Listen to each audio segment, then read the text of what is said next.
Today we are very glad to have with us Dr. Darcy Sterling. How are you doing?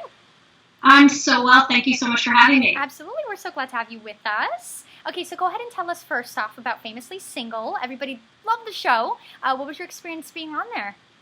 So Famously Single is a show where I bring 8 celebrity singles on, and they live under one roof for the entire season, and I teach them dating and relationship skills, which is such a unique opportunity because the thing about dating and relationship skills is nobody teaches us them. Exactly. So, and then we wonder why the divorce rate is north of 50% at any given time. So the celebrities are they're so good-natured and so it's so amazingly generous of them to be the guinea pigs through which I teach the masses relationship skills and dating skills. So it's a lot of fun, and it's a great opportunity for them and for us to really take a step back and pause and say, I never think about why I do these things. I never think about how I'm going to approach somebody on a first date. I never think about whether or not I'm comfortable with vulnerability. I never think about how comfortable with commitment I am,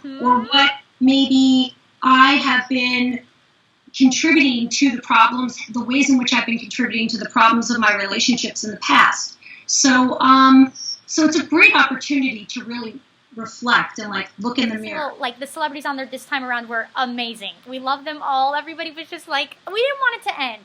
Can you guys have a reunion and everybody meet up again? Yeah, I would love that. I would absolutely love that. I mean, and we did have a mini reunion in so much as 6 months after we wrapped. That's how the show closed, right? Yes, we saw that as well. But do another one. Again, meet up again. You guys were all just so great. It's everybody again. So it was a great, season 2 was an amazing, amazing cast. I had so much fun working with those guys. They all came so genuinely ready to change and look at themselves. It was a great experience. All right, let's talk about each couple now. Let's talk about Ronnie and Malika. What do you think at the end of the day, what went wrong with them that they didn't end up working out? What do you think? What did you see from that? So here's the problem with hoping that you're just going to pick better next time, or that your ex was the problem, or maybe the chemistry between you was the problem. The problem is that that's never the case. That is never the case. Okay. It is never exclusively that you just picked wrong or picked poorly, and it is never exclusively that the two of you together just somehow combusted. If you are part of a combustion, you brought either the flame or the fuel to that element. And until you learn how to extinguish that within yourself, you're going to do that with the next partner. With the next person. So the issue with Ronnie and Malika is, they never learned how to have a fight. When you're in the first few months of a relationship, basically 9 months to a year, that's called the honeymoon phase of relationships.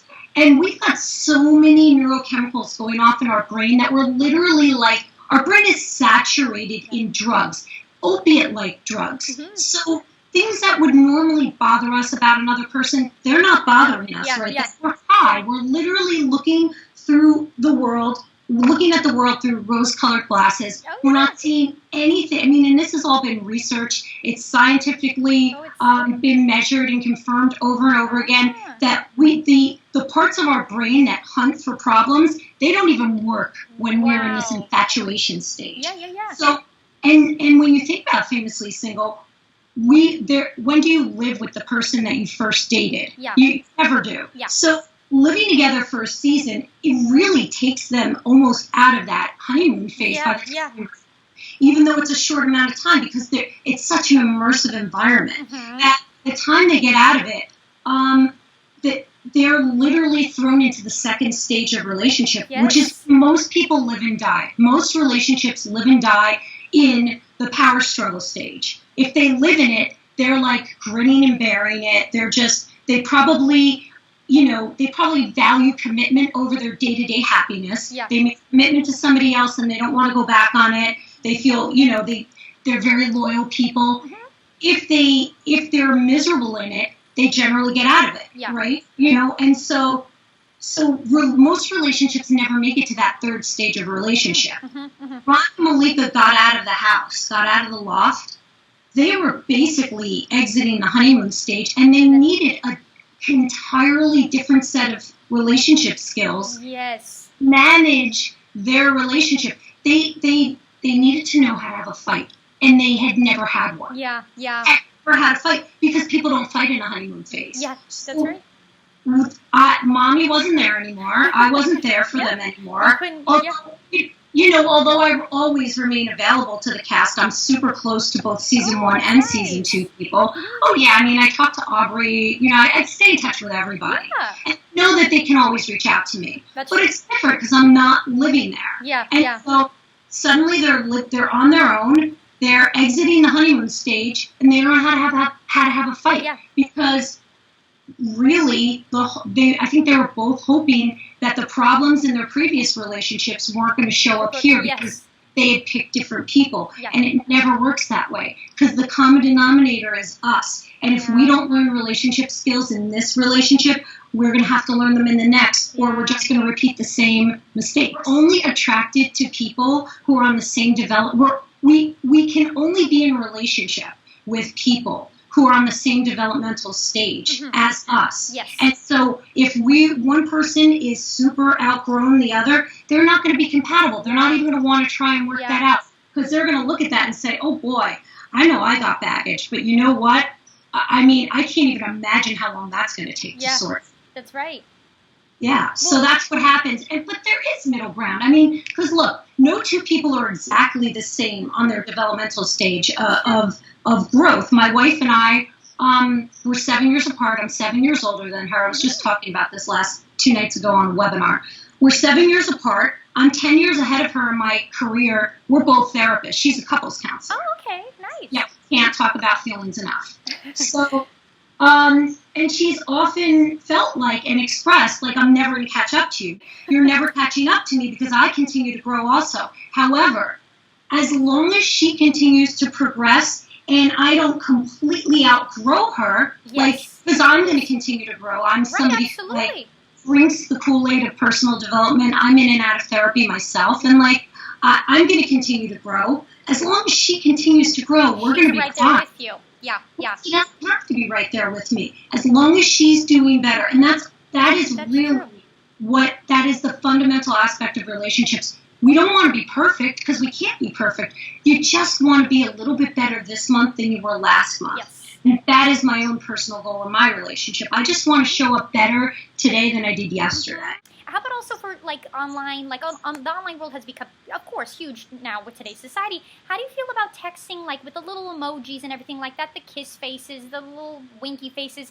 Do you feel like nowadays they're overgeneralized, like they just send kisses to everyone nowadays? I think it depends on the person, and I think it depends on what that person. So it's that would be like when I go out to LA. So as a New Yorker, we don't say I love you real fast. Mm-hmm. We earn that for each other. I go out to LA, somebody subs in and does my hair one day. On their way out the door, they're like, love you. And I'm like, great working with you. Give them a big hug. Yeah. I think it depends on the person. There are some people who are freer with that language, those emojis. And then there are other people who are like, I'm not sending you a heart unless I really hurt you. Yes, it depends on the person. It depends on the person, Yes. And then also about texting, do you believe the girl should text first, the guy should text first? How do you feel about that rule? It depends on who my friend and client is. Who's my friend or client? Mm-hmm. If my friend or client is the female, then I am encouraging her to create a little bit of excitement and uncertainty, because that's part of seduction. Mm-hmm. You don't want to, I don't know. People are always like, oh, I hate playing head games. I hate, if I miss somebody, I just want to tell them I miss them.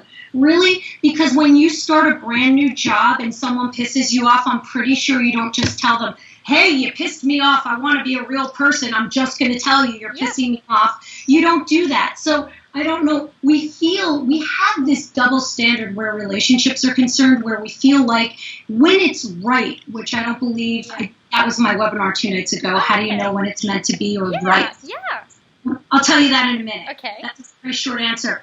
But,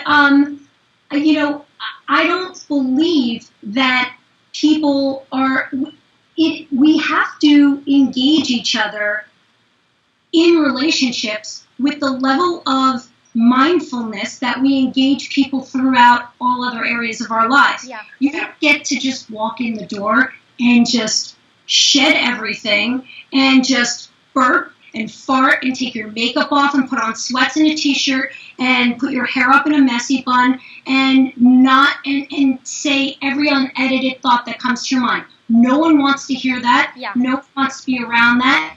But we have this like magical thinking, this fantasy that in the right relationship we should be able to do all that, and it's horseshit. It's not true at all. It's part of why we are so bad at relationships in America and in the Western world, but particularly in America, in the society where we just expect to have everything instantly. Yes. Oh, you have to, everything takes effort. Yeah. And so going back to, why is it so hard for Malika to find a guy? I'm sure it was hard for Malika to look that way. I'm sure it was hard for Malika to build the career that she's building. Yeah. The next challenge for Malika is finding the man that is worthy of her. Yeah. And guess what? That's not going to be easy because she is an amazing human being. Yes. And so for that reason, she should take her sweet time.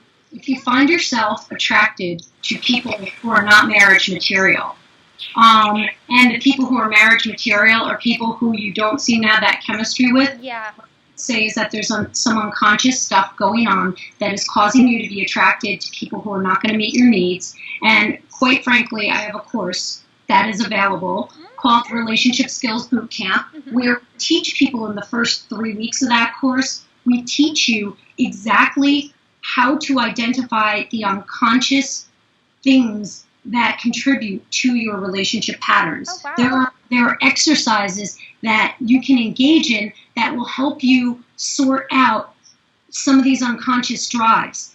The reason we are attracted to and attract certain people has everything to do with our baggage and everything to do with our childhood experiences. So our parents' traits. It has, I hate to say that because it's kind of a disempowering thing to say because we don't get to choose our parents. We don't get to choose our childhood experiences. Yeah. However, as adults, it's within our ability, and I think it's our obligation to sort that stuff out so that we're not being driven exclusively by these unconscious desires. And you can't change something that you're not aware of. Anything that's happening that's unconscious in your life, you're not aware of. Yeah. So we're going to bring it to consciousness so then you have some choices around it. Yeah. You can see, holy cow, that is why I've always gone after that person. Yes. And oftentimes people think that they have switched up their dating avatar. That switched up the person that they're, I built the course and became a relationship expert because I have made every mistake there is to make in relationships. And I was that girl who hoped I could just pick better, and the same stuff happened again and again. And I was like, well, I guess I got no one to look at but me. And I guess I better listen to all those couples counselors who told me either I fix it in this relationship or I have to fix it in the next. How long did it take you? How long was your process to realize those mistakes and say, okay, I fixed them now and, I can find love? Well, I threw myself into the personal development Olympics. What happened was Steph and I were about to be married in 8 weeks. And we had just come off of a really tough year and a half together, but we were already engaged. And we got engaged at the 2-year mark, and it was a 2-year engagement. So coming out of that year and a half really rough period of time, I was like, oh my God, I've got an engagement. I've got a wedding coming up in September. We just had our 8th anniversary on September 5th. Okay. So it must have been like late spring, early summer, and I was like, I could see it happening. I could see the writing on the walls. I had just gotten divorced like 5 years earlier. I was like, okay, I'm going to wind up with my second divorce if I don't fix this relationship. Okay. And so honestly, it was my ego on the line. I just could not handle another failed relationship.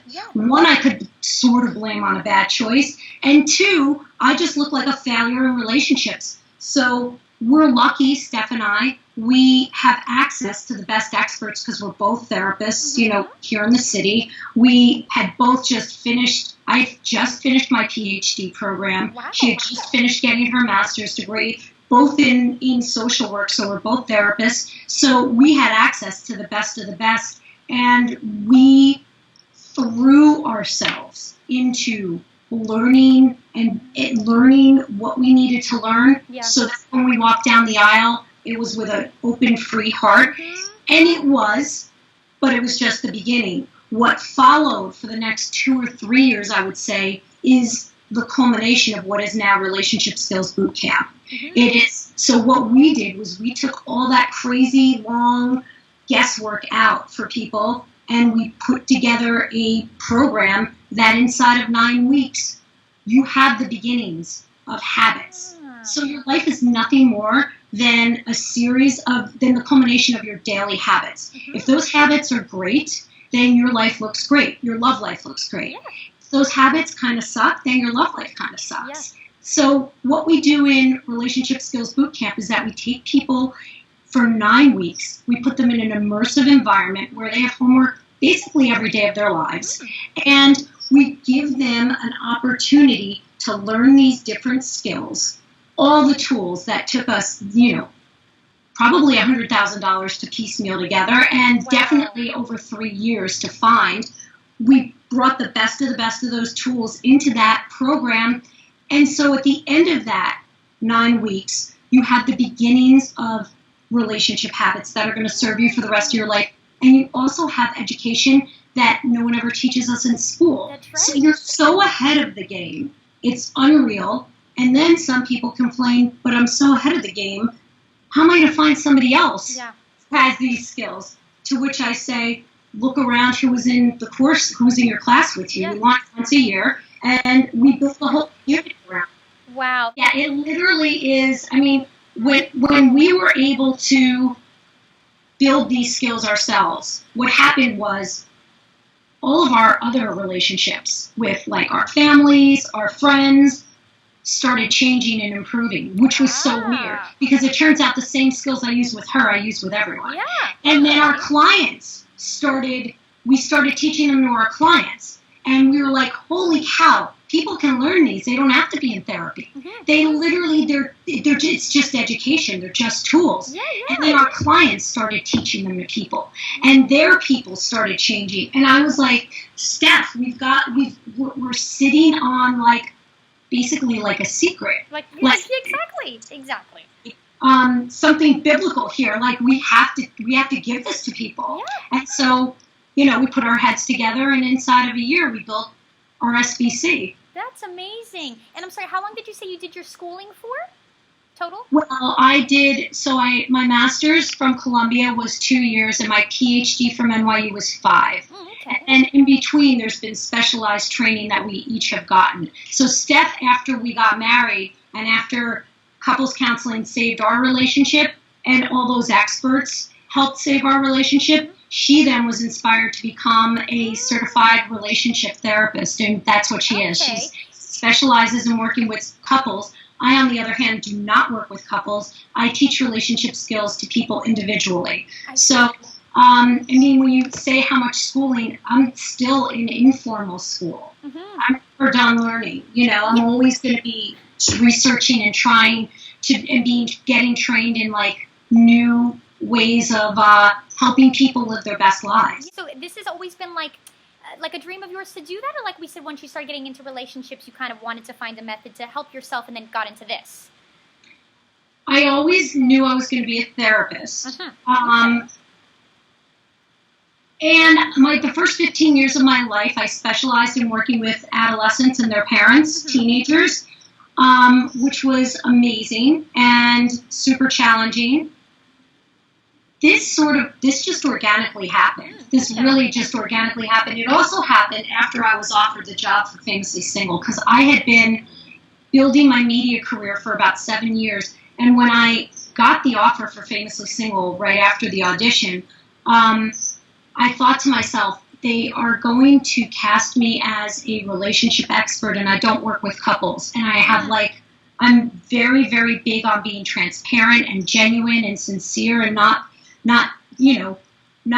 misrepresent who I am. Yeah. So I thought about it. I told them I have to think about it. So it took me like 2 or 3 weeks to say yes. No. When I came out of that deep think, what I came to was everything that everyone brings to me is a relationship issue. Yes. It doesn't matter what the presenting problem is. They can have an issue at work. They can have an issue with their family. They're always interpersonal. Yeah. So what I do is teach people relationship skills, even before Famously Single, and certainly since. I've just gotten more clear about my brand identity and specialty since. And I've realized, wow, it's not like I do all these different things with people. I really do one thing with anyone who walks in my door, and it's teach relationship skills. Mm-hmm. Exactly, yes. Well, like we said, like we just like turning on the TV and seeing that you're there helping them, because that's like advice, like we said, you just don't get anywhere. You just don't see it. So it's like it was our favorite show and we didn't want it to end, and it was just amazing. We just liked it. We really did. Thanks so much. I'm so glad you liked it. I wanted to know, what's the number one issue people come to you for, your clients, like that they have just, what's their problems, like number one for relationship issues? The number one relationship issue?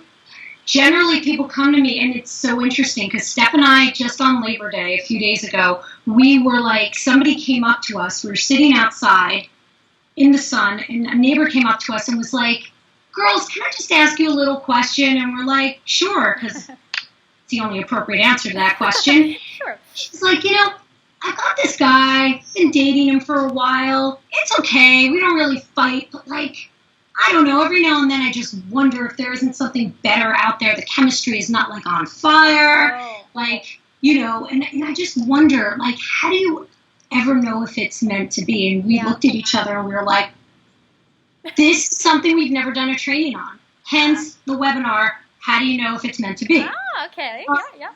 And so that is probably the most common question that people come to me with. They've been in a relationship for a certain amount of time. Yeah.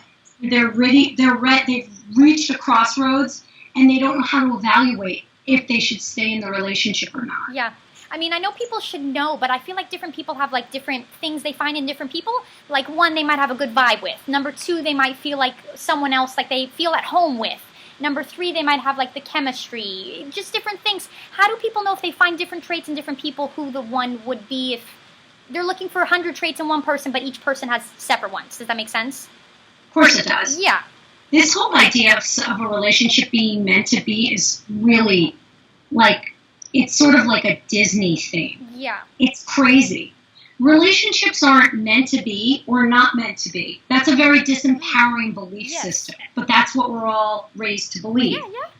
Relationships are about two people growing, each of them,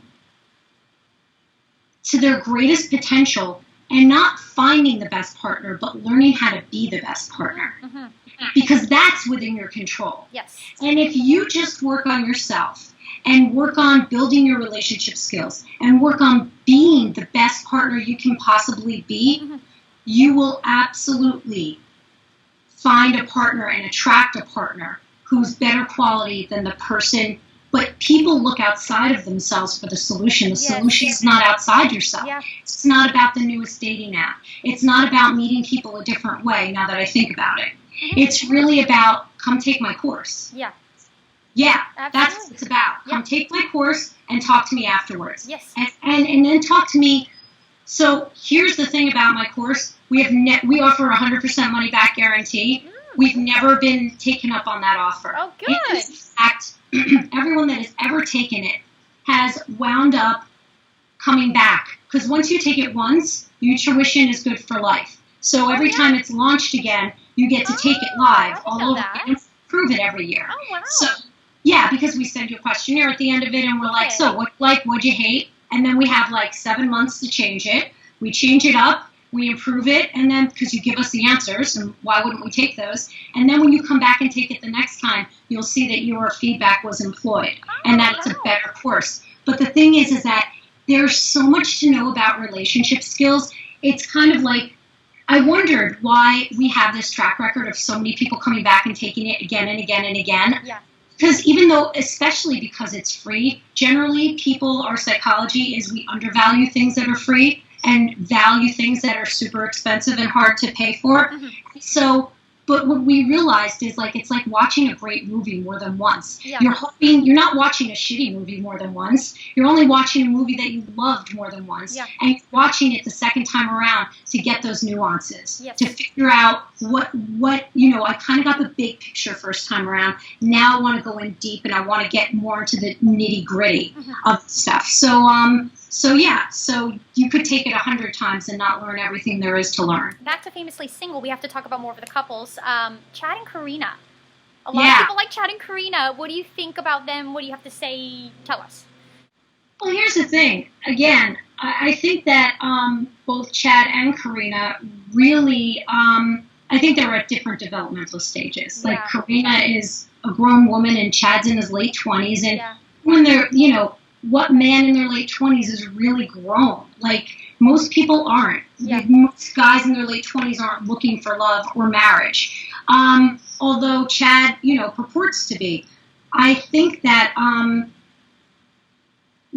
just think that Karina was really looking for something full on, and she didn't make any bones about what it is she wanted in a partner. Mm-hmm. And, I just think that they proved to be incompatible. They're just in different places in their lives, I think. Exactly. And then David, we were like, what happened? We didn't get an answer? Did we say what happened with David or no? So, we did not say what happened with David. Yeah, that's what we were like, okay. Yeah. We did not say what happened with David, and I don't know what I can say about that. So I've actually never been asked that question. That's so interesting. David is just the... I have to do an interview with David. Unanswered, okay. Unanswered. Let's tweet him. Okay, we gotta find... Everyone wants to know. We gotta find out. And then Callum, what happened with... He told us in that reunion after 6 months was that she came out to the UK and visited him, but did not stay with him. And what he came to realize is that his